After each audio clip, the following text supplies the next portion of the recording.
My parents forgot my birthday for the third year in a row, so I quietly moved out, and what I did next left them crying at my door. Hey guys, I don't even know where to start. Like, how do you explain that weird, hollow feeling when your own family just forgets you exist? I'm not talking about them being a little late to send a text or skipping the balloons and cake one year because someone was sick. I'm talking full-on forgetting. Not once, not twice, 3 years in a row. 3 straight years of my birthday passing by like it was just another Tuesday. No happy birthday. No cake. No hug.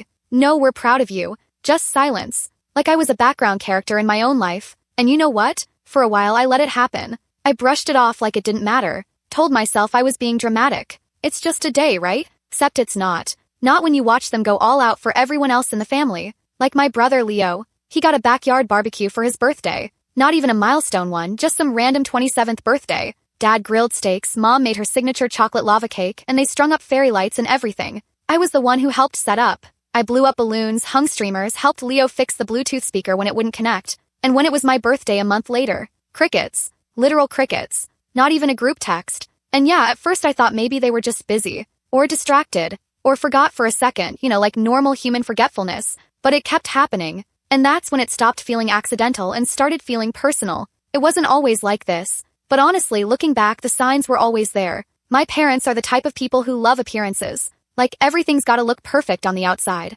Smiling family photos. Christmas cards with matching sweaters. Everyone pretending like we're the Brady Bunch, even when the energy is straight up toxic behind the scenes. And me? I'm the youngest. The oops baby, as they like to joke, but not in a cute, loving way. It's more like, you weren't really planned, but here you are, haha. Yeah, super fun to grow up hearing that. Leo's 5 years older than me, and he's the golden child. Trade A's, varsity soccer, business major, now working at some tech startup that Dad brags about at every family gathering. Meanwhile, I was the artsy one. I liked drawing, music, creative writing. I didn't want to be a lawyer or a finance bro. I wanted to create stuff. That was already strike one with my parents. Strike two? I wasn't loud. Not in a notice me kind of way. I was quiet, observant. I didn't demand attention. So I didn't get it. And strike three, I actually had boundaries. Started saying no to stuff. Started calling them out, gently at first, when they forgot things or steamrolled over my feelings. You can probably guess how that went. Fast forward to my 25th birthday, and I didn't expect a parade. I didn't even expect a gift. I don't know.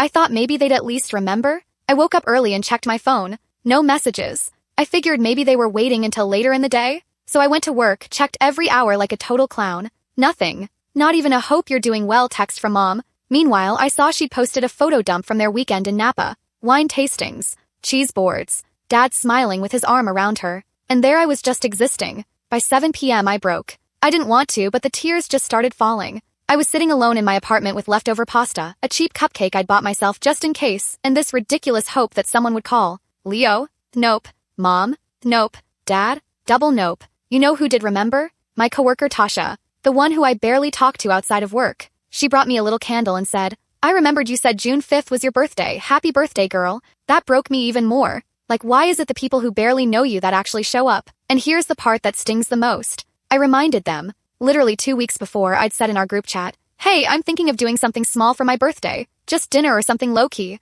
No one responded. Not even a thumbs up. I wanted to scream. But instead, I did what I always do. I minimized it. Shut the laptop. Told myself, next year, don't even bother. Except this time, something snapped. That night, I made a decision. I was done trying to earn basic decency from people who were supposed to love me by default. Done with the crumbs of attention. Done begging for acknowledgement. So I started planning. Quietly. Without a single announcement. I was going to move out of their lives the same way they treated me. But here's the thing. I didn't just pack my bags and bounce. That would have been too easy. What I did next, the way I left, the way I made them finally see me, that's the part that left them crying at my door. But we'll get there. 'Cause first, I had to disappear. Before I go any further, I would love to know what part of the world you're watching from today. Drop it in the comments below. And if stories about quiet strength and finally saying enough speak to you, hit that like button and consider subscribing so you never miss one. Let's keep going. So I started taking steps. Little ones at first. I stopped replying right away, sometimes not at all. If Mom sent a random recipe or forwarded one of her weird chain prayer memes, I just left it on read. If Leo posted something on the family Facebook and tagged everyone but me, which let's be real, he always did, I didn't like it. Didn't comment. Didn't engage. I started reclaiming my energy, even in the smallest ways. Stopped volunteering to host holiday brunch. Stopped sending reminders when someone forgot cousin Mia's recital. Stopped being the one to keep track of birthdays, ironically. 'Cause apparently that job didn't apply to me anyway. And at first, no one noticed. Not a single, hey, are you okay?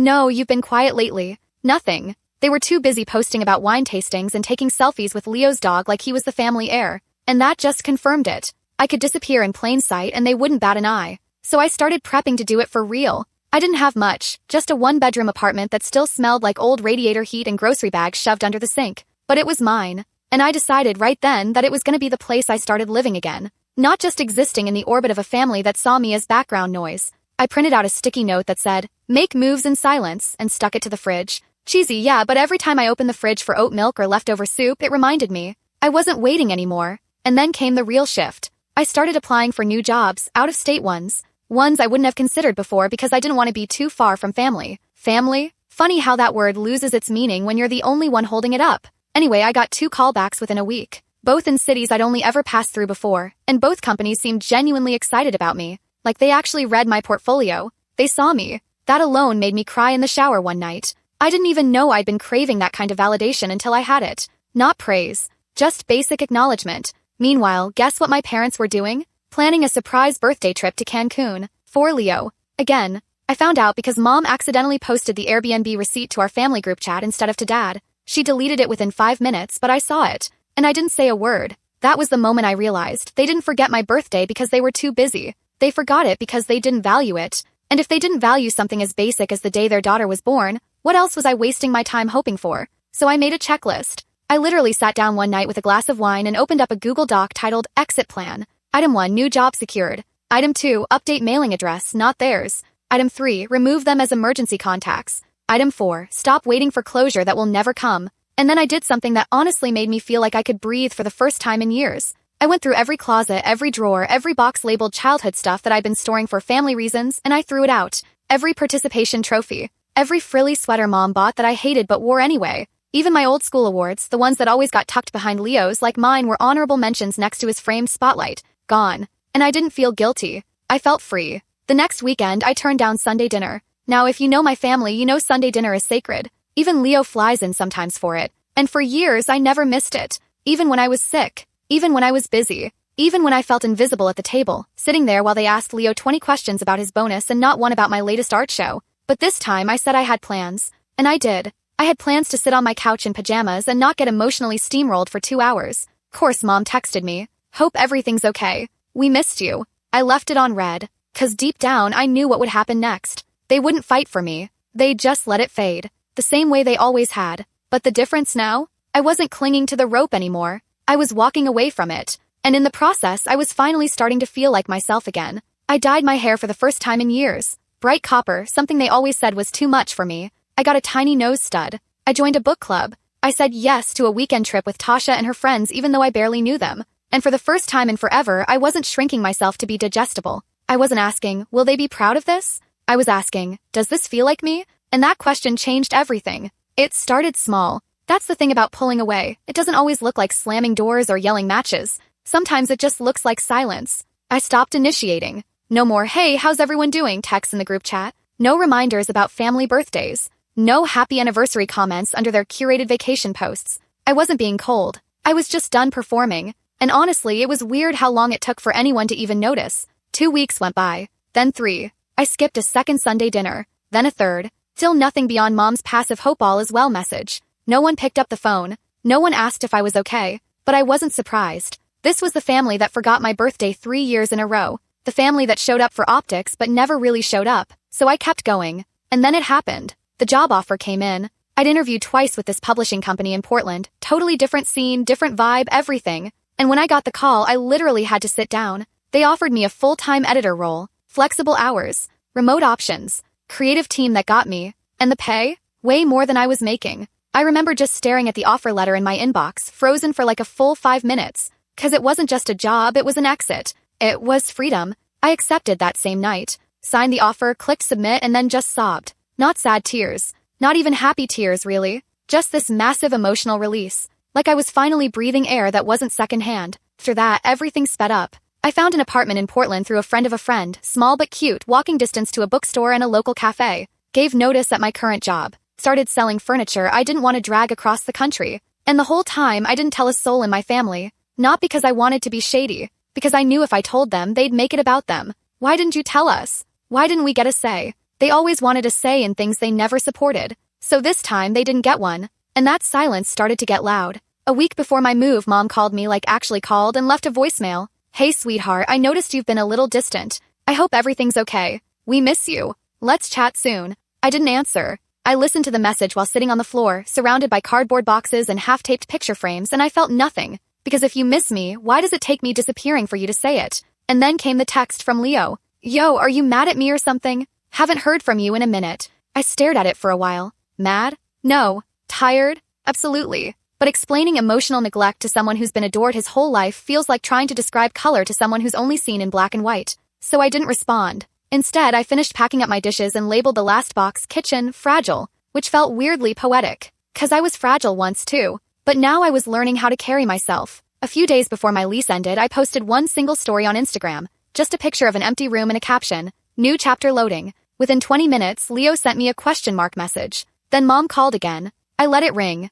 I didn't know anyone has seen. I had given them years of chances to notice, to care, to show up, and now they get the same energy back. By the time my moving truck pulled away, I felt lighter than I had in years. Even though I was literally carrying everything I owned in a U-Haul, I felt weightless. And Portland? It was rainy and messy and unfamiliar, but it felt like mine. I walked into my new apartment with a box of kitchen stuff and a plant I wasn't sure would survive the trip, dropped everything on the floor, lay down in the middle of the room, and just stared at the ceiling. I was here. I made it. And that felt perfect. Because maybe the whole point wasn't to be seen by them. Maybe the point was finally seeing myself. But of course, the silence didn't last forever. 'Cause a few days later, after I was semi-settled and had posted one soft launch of my new workspace on IG, I heard a knock at my door. There they were. My parents. Standing there with tense smiles and wet eyes, holding a store-bought cake like it was some kind of peace offering. I froze. I didn't say a word. Because now they showed up. After I left. After I moved across the country. They looked like they'd seen a ghost. And I guess in a way they had.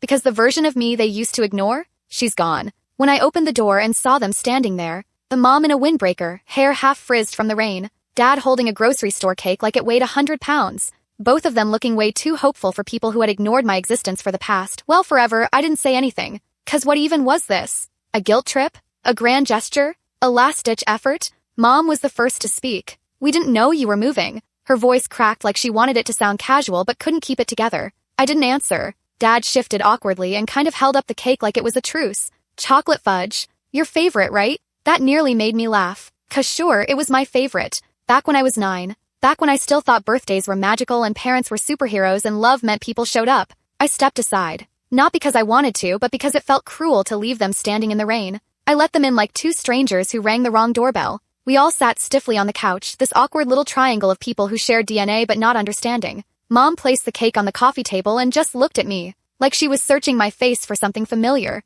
"You didn't say anything," she finally said, almost like it was my betrayal. "No message, no phone call. We just saw your Instagram, and..." She didn't finish. She didn't have to. I knew what she meant. "How dare you live your life without telling us?" Dad rubbed his hands together like he was trying to warm them or stall. "We would have helped." "Yeah," I cut in. "Thrown me a going-away dinner? Forgotten that too." The silence that followed wasn't just quiet. It was thick. Mom blinked fast, like she was trying not to cry. "Sweetheart, I know we've missed a few birthdays." 3, I said flatly. 3 years in a row. Not a text. Not a call. Not even an emoji. And now I post one picture of an empty room and suddenly I'm worth flying out for? Her lip trembled and for a second I almost felt bad. Almost. But then I remembered all the nights I sat alone in my apartment wondering what was wrong with me. All the holidays where I showed up out of obligation, smiled through the ache, and watched them toast to Leo like he cured cancer for landing a mid-level promotion. So no, I didn't soften. I let the silence sit. They didn't respond. Not at first. And maybe that was the most honest thing they'd ever done. 'Cause there was no good excuse. They just hadn't cared. Until they realized I was gone. Eventually, Mom spoke again. "We didn't realize how far apart we'd gotten." I tilted my head. "No, you just didn't realize I noticed." Dad sighed and looked around like maybe he thought the apartment would somehow speak for me. "I know we haven't been as attentive," he said, "but we've always been proud of you. We thought you were independent. You always seemed like you didn't need much." And there it was. Classic line. "You're so strong. So independent. We didn't think you needed anything from us." As if that's a compliment. As if being the low-maintenance daughter means you don't deserve to be remembered. I leaned forward, elbows on my knees. "You know what's wild? I don't even think you guys hate me. I don't think you're evil. I think you just picked your favorite. And then forgot to keep making space for anyone else." They both looked like I'd slapped them. And yeah, maybe I did. But I wasn't trying to be cruel. I was trying to be honest. For once. Because I was tired of pretending it didn't matter. Tired of being the easy kid. Tired of being grateful for scraps of attention that should have been basic. Mom sniffled and reached for my hand, but I pulled away. Not dramatically. Just gently. I'm not saying this to punish you, I said. But this apartment, this city, this life, is mine now. And it didn't come from your support. It came from survival. Dad looked down. He didn't argue. Because again, what was there to argue? After a moment, Mom stood up and quietly asked, "Can we at least take you to dinner? Talk more." I shook my head. Not today. And that was it. They left the cake. They hugged me, hesitantly. And they walked out of the apartment like people who finally realized the door they used to walk through whenever they wanted might not open the same way again. And the thing is, it hurt. Not because I missed them, but because this was what closure looked like. Not a clean break, not a perfect speech. Just truth, raw, uneven, and late. They left. I locked the door behind them. Then I sat at the counter with that stupid cake and stared at the frosting. The weirdest part about closing a chapter isn't the final conversation. It's the silence that follows. That next morning, I woke up in my new apartment and the air felt different. There wasn't a voice in my head anymore saying, text them first, or maybe it wasn't that bad. 'Cause it was that bad. And this time, I wasn't going to gaslight myself out of the truth. Cake was still sitting on the counter. I'd covered it with foil, but I didn't touch it. It wasn't just food. It was evidence. Evidence that they only came when they thought they were losing control. Evidence that I'd finally stopped begging for crumbs. And for the first time in a long time, I didn't feel guilty. I thought I would. I thought the guilt would wrap around my throat like it always did, whispering, call them, fix it, be the bigger person. But the guilt never came. What came instead was peace. I drank my coffee slowly. I read a chapter of a book without checking my phone once. I opened my windows and let the rain air in. A few days later, Mom texted me again. Thinking about you. Let us know when you're ready to talk. I didn't answer. Not because I was mad, but because I didn't owe them my energy anymore. That was the difference now. Before, I felt obligated. Now I felt choice. I wasn't holding a grudge, I was holding a boundary. And let me tell you, holding a boundary for the first time in a family that's never respected your space? That crap is exhausting. But it's also powerful. I started living differently after that. Tasha introduced me to a friend group in Portland and I actually let myself go to their little game night. And yeah, I was awkward. I overthought everything. But by the end of the night, I was laughing. Like actually laughing, from my chest, not my face, you know? And I went to an art gallery opening the next week by myself. I felt more seen just walking around that room than I ever did at my parents' dinner table. I wasn't better, but I was becoming. And in all of that quiet rebuilding, I realized something that hit me harder than anything they said at my door. I had spent most of my life trying to be easy to love, low maintenance, low drama, and it got me nothing. So now I wasn't going to be easy anymore. I was going to be real, complicated, messy, honest, loud if I felt like it, soft when I wanted to be but not to survive, just to be me. A few more weeks passed and they stopped trying to reach out, or maybe they didn't. I wouldn't know. I archived the chat. Leo did text me on my birthday though. Just, hey, I remembered this year. Happy birthday. No extra words. No calls. I went out that day, bought myself a cinnamon roll the size of my face and sat in the park with my headphones in. Just me. And it was enough. You know what no one really tells you? Moving on doesn't feel like a movie montage. There's no inspirational music. No sudden glow-up. No neat little timeline where everything clicks. It's weird. Messy. Boring even. Some days I'd wake up and feel completely fine, proud of myself even. Like, look at me doing this on my own. And other days I'd hear a voicemail notification and my stomach would drop. Like I was 16 again waiting for permission to be upset. But I kept going. Because the longer I stayed in Portland, the more I realized I wasn't just running away from them. I was returning to myself. Showed up in little ways. Like the first time I hosted something, just a chill hangout with Tasha and a few friends. We ordered Thai, sat on the floor because I still didn't have enough chairs, and played a card game that made everyone scream laugh for no reason. And at one point I caught myself looking around the room like, wait, this is my life now.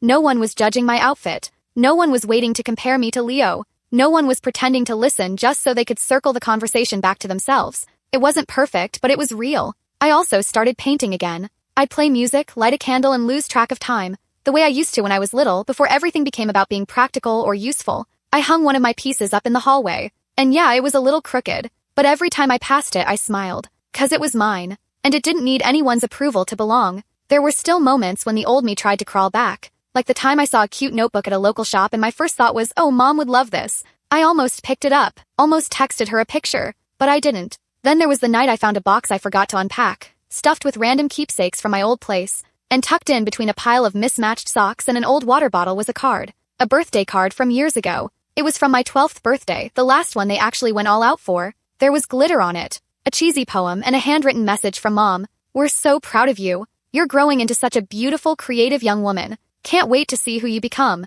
That one sentence cracked something open. 'Cause I did become her. I became that creative woman. I became kind and independent and thoughtful. I did all the growing they said they were excited for. They just weren't paying attention when it actually happened. I sat there with that card in my lap for a long time, not crying, just existing in that weird space between nostalgia and grief, grieving not just them, but the version of me that waited so long for them to clap. Eventually, I put the card in the recycling bin, not out of spite, but because I didn't need it anymore. I didn't need proof of who I'd always been. I had me now, and maybe that's what real healing is. Not just cutting people off, but learning how to stop abandoning yourself. And yeah, sometimes I still miss the idea of family. The fantasy version. The one where birthdays are remembered and hugs mean something and you feel chosen. But that version wasn't real. What's real is this. I'm okay. Not perfect, but okay. And after years of feeling like a ghost in my own story, that's more than enough. About 4 months passed. Just like that. It wasn't dramatic or life-altering every day. It was subtle, 1 week bleeding into the next until suddenly I wasn't counting how long it had been since I heard from them. My job in Portland? It actually fit. I got to help launch a new short story column, and for the first time ever, my weird little brain was appreciated. They didn't just say, "You're creative." They handed me a project and trusted me with it. One of my stories got featured in a local magazine, and I remember standing in the bookstore staring at the byline like, "Oh wow, that's actually me." Tasha came to the event with me. She brought her roommate and 2 friends, and they made me a little congrats card out of printer paper and markers. It was silly, kind of chaotic, but it made me feel so seen I almost cried in the parking lot afterward. I was learning what it meant to be celebrated, genuinely, not because someone had to, but because they wanted to. And just when I thought that chapter was closing, I got a message. It was a Sunday morning. I was making cinnamon rolls and dancing in my kitchen in the world's ugliest socks when I checked my phone and saw it. A long text from Leo. "Hey, I know we haven't talked much, and maybe I don't deserve a response, but I wanted to say I'm sorry for not showing up. I didn't realize how much I leaned on you to be okay just because you always were. That wasn't fair. I've been thinking about you a lot. I saw your story in the magazine. I'm proud of you. For real." And that hit different. It was the first time anyone in my family had ever owned their part in the way I faded into the background. Later that night, I replied, "Thank you. That means more than you probably realize. I'm still figuring things out, but I appreciate you saying that. And here's the thing. That thread didn't mean I suddenly wanted to go back. It didn't mean I was going to fly home for Christmas, but it meant I wasn't invisible anymore. At least not to everyone. Sometimes the people who overlooked you for years eventually realize you were the mirror they didn't want to look into. And when they finally do, they see just how much they missed. A few weeks after that text, I painted something new. A girl standing in the middle of an empty room, windows open, light pouring in. You couldn't see her face, just the way her shadow reached forward, not behind. And I smiled as I painted it. Because that girl? That's me now. The funny thing, I didn't even realize my birthday was coming until Tasha mentioned it while we were splitting a plate of fries at our usual Friday spot. "Wait, isn't your birthday like next week?" she said, scrolling through her calendar like she was about to book Beyoncé tickets. I froze for a second. 'Cause last year, my birthday felt like a funeral. The year before that, an afterthought. The year before that, a full-on ghosting by the people who were supposed to know me best. So I had kind of trained myself to ignore it. I shrugged. "I mean, yeah, but I don't really do anything anymore." Tasha looked at me like I just told her I celebrated birthdays by eating cardboard. "Okay, no, we're changing that."